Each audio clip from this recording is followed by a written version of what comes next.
തൃപ്തി തോന്നണമെന്നുണ്ടെങ്കിൽ Arabian food കഴിക്കണം. എൻ്റെ പൊന്നു സുഹൃത്തുക്കളെ, എങ്ങനെയെങ്കിലും മുസ്ലിങ്ങളെ കുറ്റം പറയാൻ നിലക്ക് അതിൻ്റെ അപ്പുറത്തേക്ക് വേറൊരു ലക്ഷ്യം നമ്മുടെ കേരളത്തിൽ ഈ BJPക്കും RSSനും ഇല്ല എന്ന് എനിക്ക് തോന്നിപ്പോകുന്നത്. നോക്കൂ, ഇപ്പൊ അറേബ്യൻ ഫുഡിലേക്ക് കടന്നിരിക്കുന്നു. നമ്മൾ മലയാളികൾക്ക് ഒരു പ്രത്യേകത ഉണ്ട്. നമ്മൾ എന്ത് ഫുഡും കഴിക്കും. അതിപ്പോ ബീഫായാലും എന്ത് തേങ്ങ മൂടായാലും എന്ത് കഴിക്കാൻ നോക്കുന്ന ആൾക്കാരാണ് നമ്മൾ. ഇനിയിപ്പോൾ വെറൈറ്റി ആയിട്ട് ഒട്ടകർച്ച കിട്ടുമെങ്കിൽ അതടക്കം ക്യൂ നിന്ന് വാങ്ങിച്ച് ഒന്ന് ടേസ്റ്റ് ചെയ്ത് നോക്കിയാലോ എന്ന് വിചാരിക്കുന്ന ആൾക്കാരാണ് നമ്മൾ.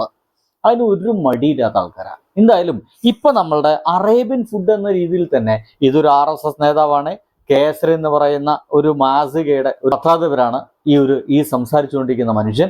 എന്തൊക്കെയായാലും ഇദ്ദേഹം പറയുന്നത് അറേബ്യൻ ഫുഡിനെ കുറിച്ചാണ്. ഇത് മുഴുവൻ കേൾക്കണം കേട്ടോ. കേട്ട് കഴിഞ്ഞാൽ നിങ്ങൾക്ക് ഇദ്ദേഹത്തിന്റെ മനസ്സിലുള്ള ആ ഒരു തീവ്ര ഹൈന്ദവത അല്ലെങ്കിൽ തീവ്രവാദപരമായിട്ടുള്ള മാനസിക നില നിങ്ങൾക്കത് മനസ്സിലാക്കാൻ സാധിക്കുള്ളൂ. ഫുള്ള് കേൾക്കണേ. അപ്പോൾ ഇത് ഓഫായോ? ഇന്ന് രാത്രി ഭക്ഷണത്തിന്റെ കാലമാണ്. ആയിക്കോട്ടെ. നഗരങ്ങളിൽ മാത്രമല്ല, ഗ്രാമങ്ങളിൽ പോലും പാതിരാത്രി ഭക്ഷണം കഴിക്കുന്നവരാണ് ഉള്ളത്. അതൊക്കെ ഏത് ഭക്ഷണമാണ്? ആ ഭക്ഷണങ്ങളുടെ ഒന്നും പേര് നമുക്ക് ഇവിടെ ഇപ്പോൾ ഓർത്തെടുക്കാൻ പോലും പറ്റില്ല. അത് നിങ്ങളെ മാത്രം പ്രശ്നമാണ് എൻ്റെ പൊന്നു സുഹൃത്ത്. ഇത് 2025 നിങ്ങളുടെ കാലഘട്ടത്തിലെ 90s 80s ഏതെന്ന് എനിക്ക് മനസ്സിലാവും. നിങ്ങളുടെ പ്രായം ആ ഒരു കണക്കൊന്നും ഞാൻ കണക്ക് കൂട്ടുന്നില്ല. എന്തായാലും താങ്കൾ അടക്കമുള്ള ആളുകളുടെ ആ ഒരു കാലഘട്ടത്തിലെ ഭക്ഷണം തന്നെയാണ് ഇപ്പോഴും ആളുകളൊക്കെ കഴിക്കേണ്ടതൊക്കെ നിങ്ങൾക്ക് ശഠിച്ചു കഴിഞ്ഞാൽ ഒരല്പം പ്രയാസമുണ്ട്. ഇത് ഏറ്റവും പുതിയ കാലഘട്ടത്തിലാണ്. ആ ഒരു ഏറ്റവും പുതിയ കാലഘട്ടത്തിൽ എന്തൊക്കെ ഭക്ഷണം കിട്ടും അതൊക്കെ നാട്ടുകാർ കഴിക്കും. ആകെ ഒരൊറ്റ ജീവിതമുള്ളൂ. ആ സമയത്ത് തിന്നാൻ കിട്ടുന്ന സാധനങ്ങളൊക്കെ നല്ലതൊക്കെ തിന്ന് വളരെ ഭംഗിയായിട്ട് ജീവിച്ചു പോകുക എന്നല്ല വേറെ ഇപ്പം എന്തായാലും ചെയ്യാനുള്ളത്. കരിഞ്ഞ മാംസത്തിന്റെ ഗന്ധം, മാംസം കഴിക്കുന്നത് തെറ്റാണെന്നൊന്നും ഞാൻ പറയുന്നില്ല കേട്ടോ. പറഞ്ഞു, ഞങ്ങള് അനുസരിക്കാൻ പോകുന്നില്ല. മാംസത്തിന്റെ ഗന്ധം, രൂക്ഷമായ തീഷ്ണമായ ഗന്ധം നമ്മളുടെ നാസാദ്വാരങ്ങളെ തുളച്ചുകൊണ്ട് കടന്നു പോകുന്നു. നമ്മുടെ തെരുവുകളിലൂടെ സഞ്ചരിക്കുമ്പോൾ ഒരു ശ്മശാനത്തിലൂടെ കടന്നു പോകുന്ന പ്രതീതിയാണ് ഇന്ന് നമ്മുടെ കേരളത്തിലെ തെരുവിലൂടെ വൈകുന്നേരം സഞ്ചരിച്ചാലുള്ളത്. അവിടെ നമ്മൾ ശവവർമ്മയാണ് കഴിക്കുന്നത്. എന്റെ പൊന്നു സുഹൃത്തെ, ശവവർമ്മയല്ല, ഷവർമ്മ. ഇനിയിപ്പോ ഇയാളിത് നേരെ കൊണ്ടുപോയിട്ട് നമ്മുടെ മലയാളികളുടെ ഹിന്ദുക്കളുടെ ഒരു ജാതിയുമായി കൂട്ടിക്കെട്ടുണ്ട്. ഇമാതിരി മൊയന്തുകളൊക്കെ നമ്മളെ നാട്ടിലുണ്ടല്ലോ എന്നുള്ളതാണ് നമ്മളൊക്കെ ഒരു ദുരന്തം സുഹൃത്തുക്കളെ. ഇതൊക്കെ ഇപ്പത്തെ പുതുതായിട്ട് ജനിച്ചു വന്നൊരു സാധനമാണ്. ഇനി കേട്ടോക്കൂ, ആ ഷവർമേനെ ഇനി എങ്ങനെയൊക്കെയാണ് ഇയാൾ വെട്ടിത്തിരിച്ചിട്ട് അങ്ങോട്ട് ഹിന്ദുത്വവൽക്കരിക്കുന്നതും സൈക്കില്ല സുഹൃത്തുക്കളെ. അതിന് ഷവർമ എന്ന് പറയുന്നുണ്ട്. കഴിക്കുന്നത് വർമ്മയാണ്, കഴിക്കുന്നത് ശവമാണ്.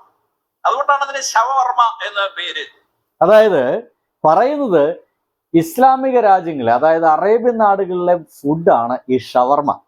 ആ ഷവർമ കൊണ്ടുവന്നിട്ട് മുസ്ലിങ്ങൾ ഇവിടെ ഹിന്ദുക്കളെ കൊണ്ട് തീറ്റിപ്പിക്കുകയാണ്. അതായത് ഇവിടുത്തെ വർമ്മമാരാണ് കഴിക്കുന്നത്. മഹാഭാഗ്യം, വർമ്മമാരല്ല കഴിക്കുന്നുള്ളൂ. നായരുണ്ട്, അതിൻ്റെ താഴത്ത് പിന്നെ ഈഴവരുണ്ട്, പുലയനുണ്ട്, ചെറുമുണ്ട്, കണക്കരുണ്ട്. അങ്ങനെ നോക്കുകയെങ്കിൽ പലവിധ ജാതികളുണ്ട്. അവരൊന്നും കഴിക്കുന്നില്ല. വർമ്മമാര് മാത്രമല്ല കഴിക്കുന്നുള്ളൂ. അവരുടെ ജീവിതമായി അല്ലയോ? കേരളത്തിൽ ഷവർമ കഴിച്ച് അനേകം പേര് മരിച്ചു. അതിലൊരു മുഹമ്മദ് ഇല്ല. അതിന്റെ പടച്ചോനെ, യജാതി വർഗീയത പറയുന്നു നോക്കി. അറേബ്യൻ ഫുഡായിട്ടുള്ള ഷവർമ നമ്മുടെ കേരളത്തിൽ ഉണ്ടാക്കുന്നുണ്ട്. അത് കഴിച്ചിട്ട് മരിക്കുന്നവർ ഹിന്ദുക്കൾ മാത്രമാണെന്ന്. എവിടെന്നാണ് ഈ ഷവർമ കഴിച്ചിട്ട് മരിക്കുന്നവർ ഹിന്ദുക്കൾ മാത്രമാണെന്നുള്ള കണക്ക് ഈ ഒരു RSS നേതാവിന്, ഈ ഒരു പത്രാധിപരാണത്രേ, ഈ ഒരു പത്രാധിപർക്ക് കിട്ടിയെന്നൊരു പിടുത്തില്ല. എന്തൊരു വർഗീയതയാണെന്ന് ആലോചിക്കുക എൻ്റെ പൊന്നുസുഹൃത്തിൽ. ഭക്ഷണത്തിലൂടെ എത്ര ഈസി ആയിട്ടാണ് ഈ ചെങ്ങാതി വർഗീയത വിളമ്പുന്നത്. വർഗീയതയുടെ വിളമ്പേണ്ട തിന്നാൻ പറ്റുന്നവരൊക്കെ തിന്നോളൂ. പക്ഷെ ഇത് ഞാനോ അല്ലെങ്കിൽ നമ്മളെപ്പോലെ കുറച്ച് ആളുകൾ മാത്രമാണ് ഇത് മഹാ തെറ്റാണല്ലോ ഈ ചെങ്ങാതി പറയുന്നത് നമുക്ക് തോന്നുള്ളൂ. പക്ഷേ ലക്ഷോപലക്ഷം വരുന്ന പല മലയാളികളും ഇയാൾ പറയുന്നൊക്കെ ശരിയാണല്ലോ എൻ്റെ അപ്പനെ എന്ന് ചിന്തിച്ചടക്കുന്ന ആൾക്കാരുണ്ടെന്നുള്ളത് മറന്നുപോയത് കേട്ടോ. അങ്ങനത്തെ ആളുകൾ നമ്മുടെ കേരളത്തിലുണ്ട്. അതിലൊരു ആയിഷ ഇല്ല, അതിലൊരു തോമസ് ഇല്ല, പക്ഷെ അതിൽ വർമ്മ ഉണ്ടായിരുന്നു. പക്ഷെ അത് ഷവർമ്മയായിരുന്നു. ഈ ആക്രമണം എന്തായാലും ഷവർമ എന്ന് പറയുന്ന സംഗതിയുടെ പേര് എങ്ങനെ വന്നെന്ന് മനസ്സിലായി.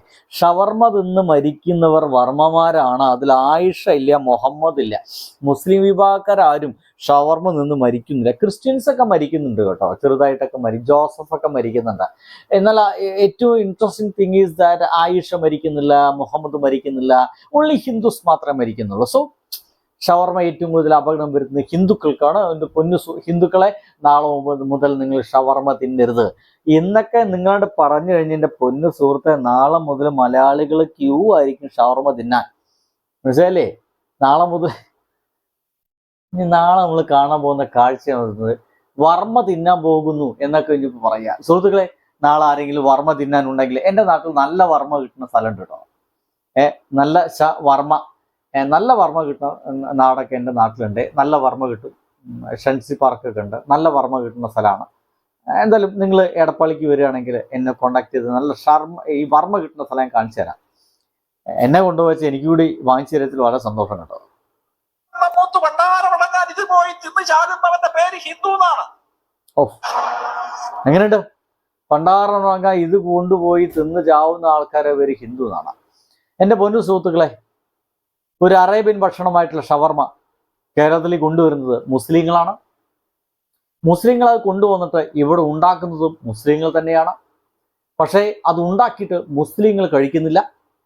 ആ ഭക്ഷണം മുഴുവൻ വർമ്മ, ആ വർമ്മ എന്ന് പറയുന്ന ആ ഒരു ചിക്കൻ പൊതിഞ്ഞ സാധനം അത് മുഴുവൻ വിൽക്കുന്നത് വർമ്മമാർക്കാണ്, ഇവിടുത്തെ ഹിന്ദുക്കൾക്കാണ്. ഹിന്ദുക്കൾ അങ്ങനെ അത് കഴിച്ചു മരിക്കുന്നു. ഒരു മുഹമ്മദ് പോലും ഒരു ആയിഷ പോലും മരിക്കുന്നില്ല. പക്ഷെ മരിക്കുന്ന മുഴുവൻ ഹിന്ദുക്കളും വർമ്മമാരും, ഒപ്പം തന്നെ ഏറെ അപ്പുറത്തുള്ള കുറച്ചു വേറെ ഹിന്ദു ജാതിക്കാരും, ക്രിസ്ത്യൻസ്. ഇങ്ങനെ മരിക്കുന്നവർ മുഴുവൻ ഇതാണെന്നാണ് പറയുന്നത്. എന്നാൽ അതേസമയം മുസ്ലിങ്ങളാരും മരിക്കുന്നില്ല. എന്ന് വെച്ച് കഴിഞ്ഞാൽ ഇത് മുസ്ലിങ്ങളുടെ ഒരു ഗൂഢതന്ത്രമാണ്. എന്താണ് ഗൂഢതന്ത്രം? എങ്ങനെ ഭക്ഷണം കൊടുത്തിട്ട് ഹിന്ദുക്കളെ മുഴുവൻ ഇല്ലാണ്ടാക്കി കളയാം എന്നതിൻ്റെ ഗൂഢതന്ത്രമാണ്. എന്നൊക്കെയുള്ള മൊയന്തിത്തരമാണ്, എന്നൊക്കെയുള്ള അന്തപ്പത്തരാണ് എൻ്റെ പൊന്നു സുഹൃത്തുക്കളെയും വിളിച്ചു പറഞ്ഞുകൊണ്ടിരിക്കുന്നത്. ഇങ്ങനത്തൊക്കെ ഇനിയുണ്ടോ നിങ്ങളുടെ കാവനാഴിയിൽ? കൊണ്ടുവരി. ഞങ്ങൾ മലയാളികൾ നിങ്ങളൊക്കെ ഹെയറിൽ കയറ്റാൻ തയ്യാറായി കുത്തിരിക്കുന്നുണ്ട്. അപ്പോൾ സുഹൃത്തുക്കളെ, ബൈ, സീ യു. നാളെ എല്ലാവരും ഷവർമ കഴിക്കുക കേട്ടാ. പിന്നല്ല